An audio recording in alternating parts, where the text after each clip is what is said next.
என்னதான் மனசுல நினைச்சிட்டு வாழ்ந்துட்டு இருக்கிறோமோ தெரியல. இந்த தொழாம வாழ்ற சகோதரர்கள் மனதில் எதை நினைத்து என்ன நினைக்கிறாங்க என்று உண்மையாக அவர்களே ஒரு தரம் மீட்டி பார்க்க வேண்டும். நான் தொழாம வாழ்றேனே, நான் என்ன நினைச்சிட்டு இருக்கிறேன்? அல்லாஹ் இல்லையா? குர்ஆன் ஹதீஸ் பொய்யா? மௌத் என்பது பொய்யா? கபருடைய வாழ்க்கையை நான் ஈமான் கொள்ளவில்லையா?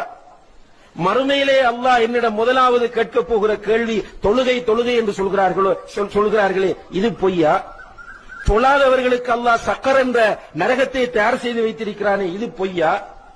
கொஞ்சம் யோசிச்சு பார்த்தாங்கன்னா அவர்களுக்கே அவர்கள் செய்யக்கூடிய அசிங்கம் புரியும். அல்லாஹு தஆலா எவ்வளவோ நியமத்துகளை தந்திருக்கிறான் சகோதரர்களே. அல்லாஹ் தந்திருக்கிற நியமத்துகளை எண்ண ஆரம்பித்தால் நம்மால் எண்ணி முடிக்க முடியாத அளவு நம்முடைய சொந்த வாழ்க்கையில் அல்லாஹ் நிறைய நியமத்துகளை தந்திருக்கிறான். தேவண்ட உட்கார்ந்து பட்டியல் போட்டு பாருங்கள்.